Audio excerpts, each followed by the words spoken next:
Hello दोस्तों, astro shock prediction में आपका स्वागत है। नक्षत्र ज्योतिष, कृष्णमूर्ति ज्योतिष, अष्टक वर्ग, न्यूमरोलॉजी, इन सभी शास्त्रों का यूज करके आने वाले दिन का मैं प्रेडिक्शन बोलता हूँ। आने वाला दिन कौन सा है? 28 अक्टूबर 2024 यानी सोमवार का दिन। इस दिन as per financial astrology technical data क्या हो सकता है ये जानने की कोशिश करेंगे। प्लस इसी कार्यक्रम में आपको अगले हफ्ते का ज्योतिष शास्त्रीय पॉइंट ऑफ व्यू कि क्या हो सकता है पूरे सप्ताह भर में, ये भी मिलेगा। इसलिए आखिर तक देखना ना भूलिए। शुरू करने से पहले गणेश वंदना। ओम श्री गणेशाय नमः। चैनल के डिस्क्रिप्शन बॉक्स में बिलो द टाइटल डिस्क्लेमर रखा है, इसको कृपया पढ़ी जानिए। एज पर डिस्क्लेमर, ये एजुकेशनल प्रोग्राम है। इसके तहत जो भी मैं बोल रहा हूँ ये मेरी पर्सनल राय है, मेरी खुद की राय है। आपके प्रॉफिट या लॉस, लाभ या हानि के लिए मैं और मेरा चैनल जिम्मेदार नहीं रहेंगे, रिस्पॉन्सिबल नहीं रहेंगे। ये प्लीज़ नोट करके रखिए। मेरा एस्ट्रो स्टॉक प्रेडिक्शन चैनल केवल और केवल सिर्फ और सिर्फ यूट्यूब पे ही अवेलेबल है, बाकी कहीं भी नहीं, ये भी नोट करके रखिए। चलिए दोस्तों, शुरू करेंगे। और किसी भी इन्वेस्टमेंट या ट्रेडिंग के पहले शेयर मार्केट में आप किसी अच्छे फाइनेंशियल एडवाइजर से एडवाइस ले सकते हो ताकि आपको लॉस ना हो।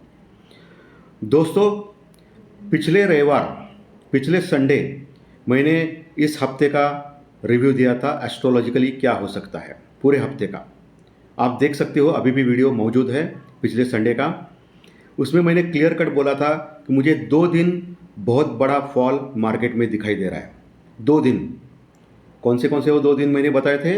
पहला दिन बताया था मंगलवार का इस हफ्ते, और मंगलवार के दिन देखा आपने 200-300 पॉइंट निफ्टी गिरा था, ज़बरदस्त गिरावट थी। प्लस मैंने और एक दिन बोला था शुक्रवार का दिन यानी फ्राइडे का दिन, उस दिन भी बहुत बड़ी गिरावट हो सकती है। ये मैंने वीकली रिव्यू में पिछले हफ्ते संडे के दिन एस्ट्रोलॉजिकल प्रेडिक्शन कार्यक्रम में बोला था। आपने देख सकते हो आप कि कल भी शुक्रवार के दिन बहुत बड़ी गिरावट हो गई है मार्केट में, बहुत बड़ी गिरावट। यानी मंगलवार और शुक्रवार जो मैंने बोला था वो एस्ट्रोलॉजिकली परफेक्ट साबित हो गया।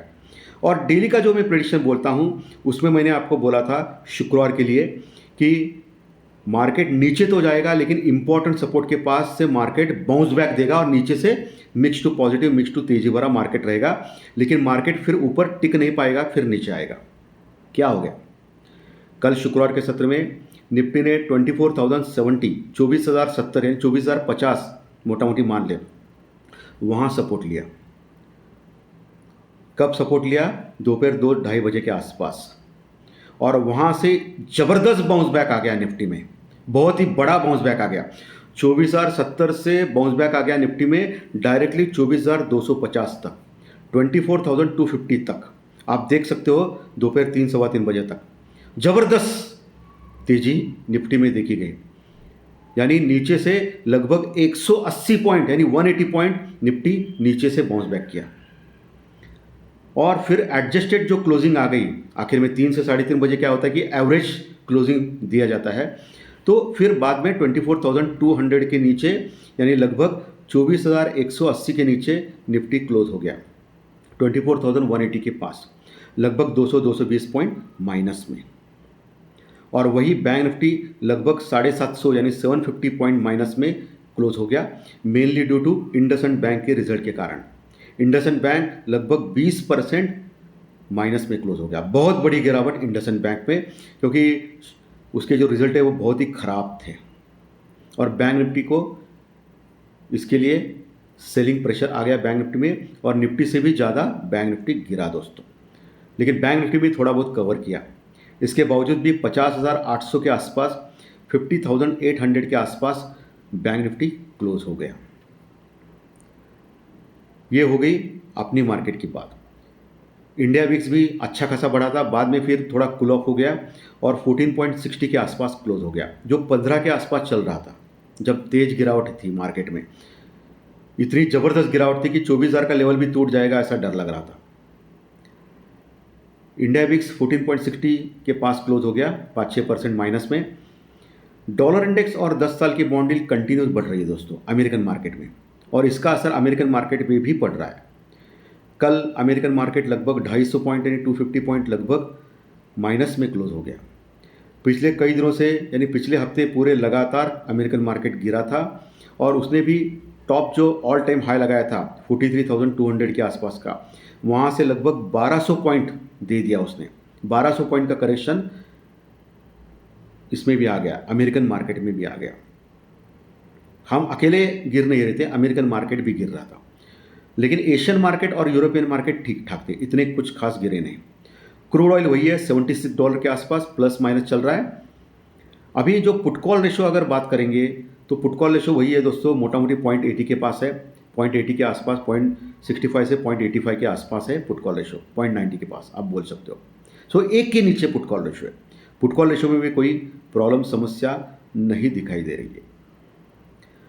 आज सुबह के संकेत थोड़े से खराब है दोस्तों। आज तो एक्चुअली मार्केट बंद है, शनिवार का दिन है। क्यों संकेत खराब है? आज सुबह सुबह न्यूज़ आ गई कि इस्राइल ने ईरान के ऊपर हमला किया, बहुत बड़ा हमला किया। लेकिन एक अच्छी बात हो गई इसमें, इस्राइल ने न्यूक्लियर साइट के ऊपर हमला नहीं किया ईरान के, प्लस ऑयल डेपो जो है, यानी ऑयल मैन्युफैक्चरिंग देश है ईरान, मालूम है आपको, वहाँ उसने हमला नहीं किया जिसका असर डायरेक्टली क्रूड ऑयल के ऊपर हो, ऐसा कुछ नहीं हुआ।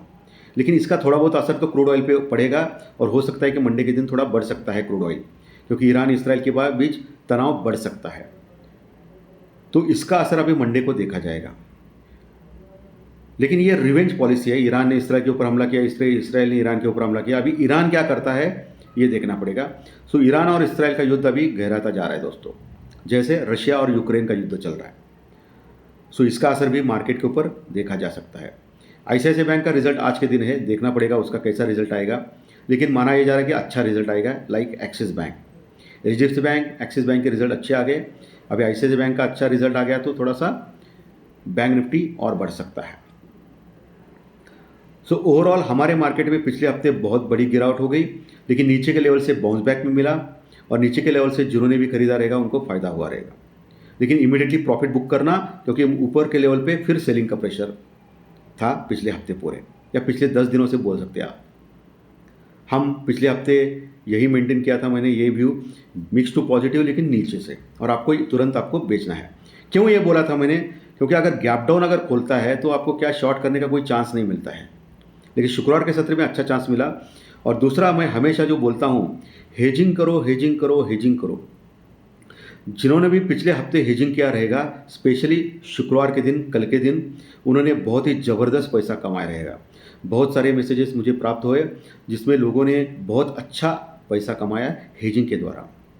जिन्होंने भी निफ्टी, बैंक निफ्टी या सेंसेक्स में स्टार्टिंग में, दोपहर के बाद तो कुछ फ़ायदा नहीं, दोपहर के बाद एक मार्केट स्टिल था, बाद में अचानक बढ़ गया, उस समय भी फ़ायदा हुआ रहेगा हेजिंग में। जिन्होंने भी हेजिंग किया रहेगा कॉल और पुट दोनों लेके, उनको बहुत ही बड़ा फ़ायदा हुआ रहेगा। इसलिए रोने से कुछ मतलब नहीं है भाई, मार्केट गिर रहा है मैं क्या करूं, इसका मतलब आप सिर्फ कॉल या सिर्फ पुट खेलते हो, ऐसा कभी नहीं करना है। और वो भी विदाउट स्टॉप लॉस, वो भी कभी नहीं करना है। अगर आप हेजिंग नहीं कर सकते हो तो स्टॉप लॉस तो लगाओ भाई, आपका जो लॉस है वो कम हो जाएगा।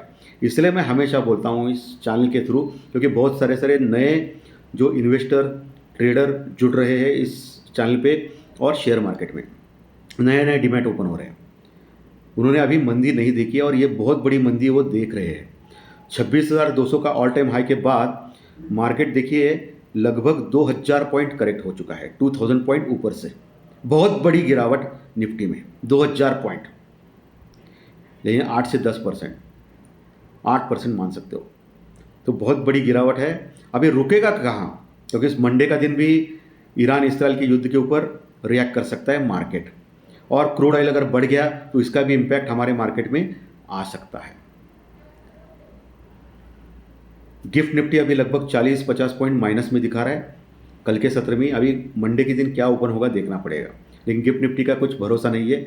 गिफ्ट निफ्टी के ऊपर मत देखो दोस्तों, 10 में से 7-8 बार बोलता हूँ, आज तो 10 में से 9-10 बार बोलता हूँ मैं, उसका कोई वैल्यू ही नहीं रहा है अभी, यहाँ से जब आया है वहाँ से। इसका मतलब कोई रेगुलेटर, सेबी का ये वॉच करना चाहिए, ये गिफ्ट निफ्टी जो निर्देशांक है वो बंद करना चाहिए। कुछ फ़ायदा नहीं उसका, कुछ तो फ़ायदा है, आप बोलो कुछ फ़ायदा है क्या उसका? सो अभी कौन से लेवल्स इंपॉर्टेंट है, और मैं हमेशा इस चैनल के द्वारा बोलता हूँ कि ज्योतिष शास्त्र प्रेडिक्शन हो या टेक्निकल डाटा हो, ये आपको दिशा दिखाता है बस। ये मार्केट को 100% प्रेडिक्ट कर पाना नामुमकिन है दोस्तों। इसका मतलब ज्योतिष शास्त्र गलत है ये नहीं, ये हम लोग, हमारे अभ्यास, हमारा जो ये स्टडी है उसमें हम कमी है, नहीं तो 100% भी पॉसिबल है। इसीलिए मैं हमेशा बोलता हूँ 70 to 80% अगर आपका सच भी हो गया और किसी ना किसी रूप से आपको चैनल के द्वारा फ़ायदा हुआ तो ये अच्छी बात है। तो इन्वेस्टर प्रोटेक्शन के लिए, इन्वेस्टर अवेयरनेस के लिए, इन्वेस्टर एजुकेशन के लिए ये चैनल बनाया गया है। और मैं हमेशा बोलता हूँ कि proper stop loss, proper hedging, कम से कम लॉट में काम करना, अपना कैपिटल का ख्याल रखना, ये हर दिन मेरा टेप रहता है सभी को। क्यों करता हूँ? पागल हूँ मैं? इसलिए करता हूँ कि आप लोग सुनते नहीं हो दोस्तों। एक लत पड़ी है आपको शेयर मार्केट की, जुआबाजी, सट्टेबाजी जैसी लत पड़ी है आने का। कभी जीत गया, कभी हार गया, चलो और पैसा लेके आओ, लोन लो, यहाँ का पैसा वहाँ का पैसा, डूब। 10 में से 9 लोग हारते हैं यहाँ। दिमाग खराब हो जाता है जब ट्रेडिंग करते हो आप। इमीडिएटली आप डिसीजन लेते हो। हार गए तो और क्या करते हो? जो हारा हुआ पैसा वो प्राप्त करने के लिए और पैसा लगाते हो, वो भी हारता है। इसी के चक्कर में मार्केट में बहुत बड़े लोगों को बहुत बड़ा लॉस हमेशा होता है। और ये मार्केट पैसों की ताकत से घूम रहा है दोस्तों। एफआई को भरा बुरा कहा गया था टीवी वालों ने, वही एफआई की ताकत से भी मार्केट इतना गिर रहा है। मैं हमेशा बोलता था पिछले कई महीनों से कि मार्केट का वैल्यूएशन ज़्यादा हो गया है, अनाप शनाप बढ़ रहा है, मार्केट गिरना चालू करेगा तो किसी का सुनेगा नहीं। और देख रहे आप 2000 पॉइंट ऊपर से करेक्ट हो गया मार्केट। और ये लोग तो 27, 28, 30 हज़ार का टारगेट दे रहे थे इस दिवाली तक, ये टारगेट है, वो टारगेट है। एफआई कहाँ जाएंगे? यहाँ आएंगे। अरे भाई, सिर्फ भारत देश अकेला देश है क्या पूरे वर्ल्ड में जहाँ एफआई का काम कर रहा है? एफआई चाइना जा सकता है, किधर भी जा सकता है। बहुत सारे देश है। बढ़ा के चढ़ा के लोगों को उल्लू बनाना और लोगों को मजबूर करना कॉल लेने के लिए, बाइंग करने के लिए, कितनी गलत बात है। लोगों का कितना बड़ा लॉस हो गया ये टीवी वालों के कारण। आप देख सकते हो हमारा जो ये चैनल है हमेशा इन्वेस्टर अवेयरनेस, इन्वेस्टर प्रोटेक्शन के लिए काम करता है। आप देख सकते हो डिस्क्लेमर जो होता है ना, बहुत सारे लोग सिर्फ एक इंग्लिश में लिखा हुआ एक पोस्टर लगाते हैं, बाद में चालू कर देते हैं। अरे भाई, हमारे भारत देश में बहुत सारे लोगों को इंग्लिश एक तो आता नहीं है, और आता भी है तो इतना फास्ट आप 1 मिनट में वो कट करते हो, दिखता भी नहीं है। आपका काम हो गया, इन्वेस्टर को उल्लू बनाने का काम हो गया आपका। बताना भी चाहिए, बोलना भी चाहिए। इसलिए मैं हमेशा, मेरा जो डिस्क्रिप्शन बॉक्स में लिखा हुआ भी है, और ये भी बोलता हूँ कि ये एजुकेशनल चैनल है, इसके तहत जो भी मैं बोलता हूँ ये मेरी पर्सनल राय है, मेरी खुद की राय है। आपके प्रॉफिट या लॉस, लाभ या हानि के लिए मैं और मेरा चैनल जिम्मेदार नहीं रहेंगे, रिस्पॉन्सिबल नहीं रहेंगे। ये प्लीज़ नोट कर करके। क्यों बोलता हूँ ये हर कार्यक्रम में?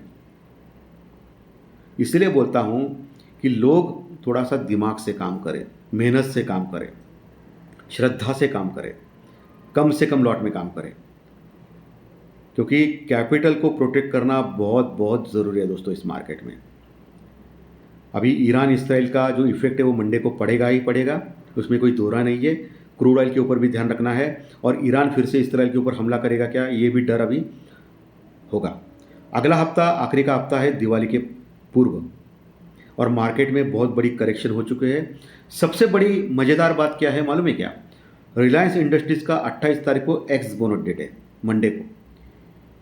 यानी बोनस तो उसने 2 महीने, 1-1.5 महीने पहले डिक्लेयर किया, लेकिन एक्स बोनस डेट अभी 28 को सोमवार को है। यानी कि 2 टुकड़े हो जाएंगे रिलायंस इंडस्ट्रीज़ के। अभी जो 2600-2700 के पास चल रहा है रिलायंस इंडस्ट्रीज, वो आधा हो जाएगा, 1300, 1350 के पास जाएगा। जनरली देखा गया है जब भी कोई कंपनी बोनस डिक्लेयर करती है तभी वो स्टॉक बहुत बढ़ता है, और बाद में फिर आधा होने के बाद भी प्रॉफिट होता है। लेकिन इस बार उल्टा हो गया। बोनस डिक्लेयर तो किया, लेकिन 1-2 महीने में रिलायंस इंडस्ट्रीज जो ऊपर से लगभग 7-8% नीचे आ गया। अभी जब वैल्यू उसका कम हो जाएगा, प्राइस यानी 1350 के आसपास, 1300, 1350 के पास, तब शायद मुझे लगता है कि बाइंग आ सकती है रिलायंस इंडस्ट्रीज में मंडे से। इमीडिएटली कूद मत पड़ो, स्टेप बाय स्टेप मार्केट का व्यू देखो, वर्ल्ड व्यू देखो, क्या चल रहा है क्या नहीं वो देखो, उसके बाद आपको डिसीजन लेना है।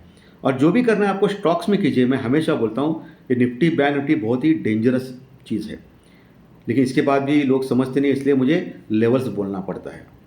और लेवल्स की एक्यूरेसी आप देख सकते हो प्री मार्केट रिपोर्ट में सुबह 7 बजे मैं जो बोलता हूँ, और यहाँ जो बोलता हूँ एस्ट्रोलॉजिकल प्रेडिक्शन कार्यक्रम में, उसकी एक्यूरेसी आप देख सकते हो। हमेशा एक लेवल टूटता है तो दूसरा लेवल इमीडिएटली आता है, 15-20 मिनट आधा घंटा रुकना पड़ता है वहाँ। जैसे जैसे सपोर्ट टूटते गए शुक्रवार के सत्र में, वैसे वैसे नीचे आ गया 24,050-70 के पास उसने सपोर्ट लिया। तो वही अभी स्टॉप लॉस हो सकता है मंडे का। 24,070 जब तक इंटैक्ट है, मोटा मोटी आप मान लें 24,050 का लेवल निफ्टी में, तब तक निफ्टी वहाँ से सपोर्ट लेने की चांस है। लेकिन 24,050 अगर टूटता है और टिकता है मार्केट नीचे, तो बहुत बड़ी गिरावट आ सकती है मंडे के दिन, ये भी ध्यान में रखो। जो 23,800 से लेकर 23,900 तक जाने के चांस है, 23,800 से 920, 950 तक जाने के चांसेस है, ये ध्यान में रखना है मंडे के दिन। और ऊपर 24,200, 250 अभी रजिस्टेंस के तौर पे उभरा हुआ है, क्योंकि 24,200 के आसपास का हाई लगाया था कल के सत्र में, 24,180 का। ओके, नहीं सॉरी, 24,180 के पास अभी क्लोज हो गया है। सो 24,250, 300 के आसपास का हाई लगाया था। तो अभी 24,300, 350 एक रेजिस्टेंस रुकआउट का काम करेगा ऊपर जाने के लिए। उसके ऊपर 24,500, 550 ये एक रेजिस्टेंस का काम करेगा निफ्टी में। निफ्टी क्लोज हो गया है 24,180 के पास, 24,200 के पास, थोड़ा स्लाइटली लगभग 200-220 पॉइंट माइनस में, ये निफ्टी का हो गया। वही बैंक निफ्टी का मोटा मोटी अगर टेक्निकल आपको चाहिए तो नीचे 50,500 का इंपॉर्टेंट लेवल है जो सपोर्ट का काम करेगा, और सबसे इंपॉर्टेंट सपोर्ट 50,000 का लेवल है जहाँ अच्छी पुट राइटिंग है। अगर 50,000 का लेवल टूट जाता है बैंक निफ्टी में, तो बहुत बड़ी गिरावट के लिए बैंक निफ्टी भी तैयार हो जाएगा, ये ध्यान में रखिए। और ऊपर 51,500, 52,000 ये बड़े लेवल है रजिस्टेंस रुकआउट के, 51,500 और 52,000, ये आपको मंडे के लिए आपको ध्यान में रखना है। ये लेवल सपोर्ट रजिस्टेंस मैंने क्लियर कट बोले हैं। स्टॉक्स के बारे में बोला गया जाएगा तो स्टॉक्स में अभी कुछ बचा नहीं है, सिर्फ रिलायंस इंडस्ट्रीज़ मुझे अच्छा लग रहा है, लेकिन नीचे के लेवल पे ज़्यादा से ज़्यादा 1200, 1250 के आसपास खरीदने की देखिए। और मंडे के दिन अगर 1300 तोड़ता नहीं है, 1300, क्योंकि अभी आधा हो जाएगा, ये मैं फिर से बोल रहा हूँ, बोनस डिक्लेयर एक्स डेट है, आधा हो जाएगा, उसके बाद 1300 का लेवल क्रूशल रहेगा रिलायंस इंडस्ट्रीज़ में, 1280 से लेकर 1300 का लेवल, ये आपको ध्यान में रखना है। मोटा मोटी वही ओपन हो जाएगा ऐसा लग रहा है, देखेंगे क्या होता है। वीकली व्यू में क्या बोलना चाहता हूँ, अगले हफ्ते क्या हो सकता है। अगले हफ्ते मुझे लगता है कि मंडे के दिन एक फॉल आएगा, लेकिन नीचे से मार्केट रिकवर हो सकता है। और पूरे हफ्ते में मुझे लग रहा है कि मंगलवार से अगर शुक्रवार का अगर आपने लिया, तो पूरे हफ्ते में मुझे मीडियम से तेजी भरा माहौल लग रहा है, तेजी भरा।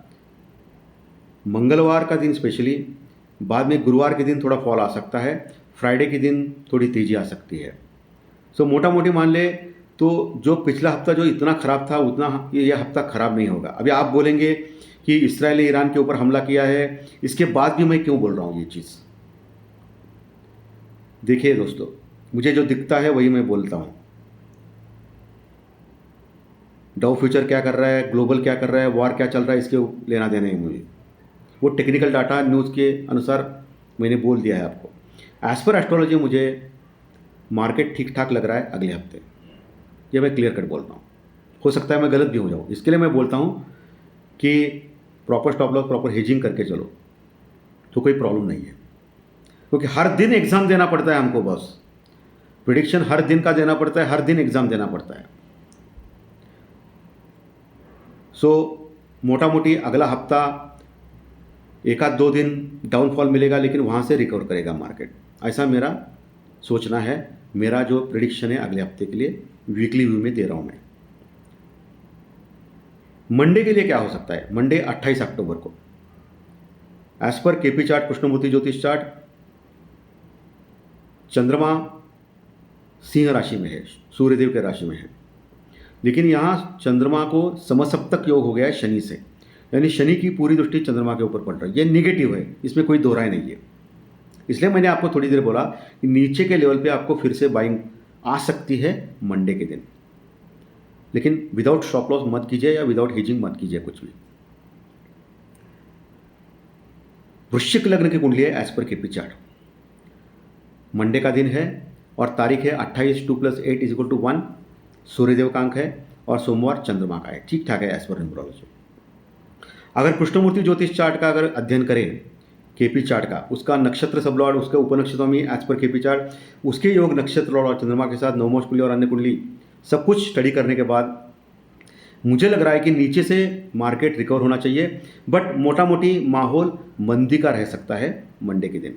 मंडे के दिन मंदी, यानी ऊपर से फिर से मार्केट रिजेक्ट हो सकता है और नीचे आ सकता है, यानी मोटा मोटी निगेटिविटी ज़्यादा रह सकती है मार्केट में।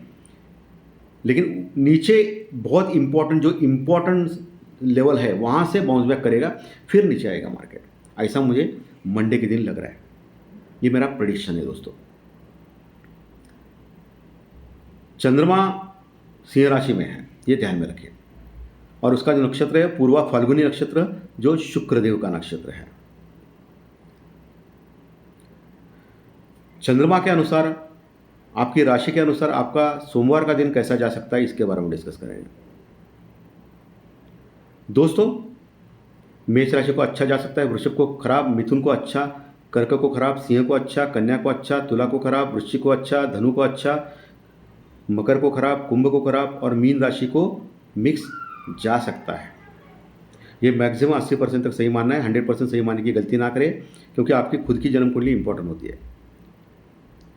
एज पर न्यूमरोलॉजी यानी अंकशास्त्र, यानी आपकी डेट ऑफ बर्थ, आपकी जन्म तारीख, उसके अनुसार आपका मंडे का दिन कैसा जा सकता है, इसके बारे में डिस्कस करेंगे दोस्तों। जिनकी डेट ऑफ बर्थ यानी जन्म तारीख 1, 10, 19, 28 ये डेट से उनको अच्छा जा सकता है। 2, 11, 20, 29 डेट वालों को अच्छा जा सकता है। 3, 12, 21, 30 डेट वालों को भी अच्छा जा सकता है। 4, 13, 22, 31 डेट वालों को अच्छा जा सकता है। 5, 14, 23 डेट वालों को भी अच्छा जा सकता है। 6, 15, 24 डेट वालों को खराब जा सकता है। 7, 16, 25 डेट वालों को खराब जा सकता है। 8, 17, 26 डेट वालों को भी खराब जा सकता है। और 9, 18, 27 डेट वालों को अच्छा जा सकता है।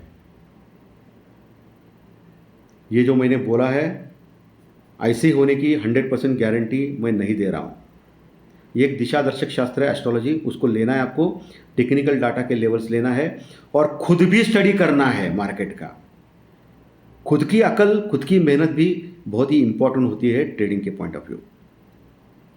जल्दबाजी में कोई भी कदम ना उठाइए और स्टेप बाय स्टेप जाइए, नहीं तो प्रॉब्लम हो सकती है।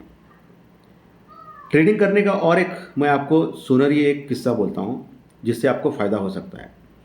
अगर आपने हेजिंग किया रहेगा, यानी हेजिंग माने कॉल और पुट दोनों लिया रहेगा, at the money in the money का, आउट ऑफ द मनी कभी लेना नहीं। आउट ऑफ द मनी को ज़्यादा राइटिंग करते हैं ये लोग, क्योंकि उसको पैसा कम लगता है।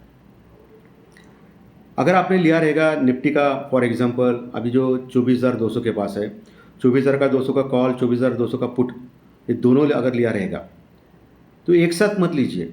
अगर आपके पास 50,000 की क्वांटिटी है तो एक लॉट करके रखिए। एक लॉट लीजिए, कॉल और पुट दोनों, आराम से चुप बैठिए। 1 घंटे के बाद देखिए उसमें फ़ायदा हो रहा है या नहीं फ़ायदा हो रहा है, ऑप्शन की प्रीमियम घट गए ऐसा दिख रहा है, तो फिर से आप और एक लॉट लीजिए, उसको एवरेज कीजिए। बाद में फिर से 1 घंटे के बाद और एक लॉट लीजिए, ऐसा करके एवरेज कीजिए। ताकि क्या होगा कि एकदम से अगर आपने 10-10 लॉट लिए, उसका बाद में ऑप्शन का प्रीमियम घट गए उसमें, तो बहुत बड़ा लॉस होता है। लेकिन एवरेज करने के बाद आपका लॉस कम होता है। अगर मार्केट वही रहा, साइडवेज रहा, तो भी इतना ज़्यादा लॉस नहीं होता है। और पूरे दिन में ट्रेडिंग करने के बजाय सुबह 1 घंटे में कीजिए, 10:30-11 बजे तक, 9:15 से 10:30 बजे तक चलता है। दोपहर का वक्त छोड़िए, टाइम पास का वक्त रहता है। बाद में फिर दोपहर 1-2 बजे के बाद आइए, फिर से कीजिए। तो एक स्ट्रैटेजी हो सकती है, काम करेगी।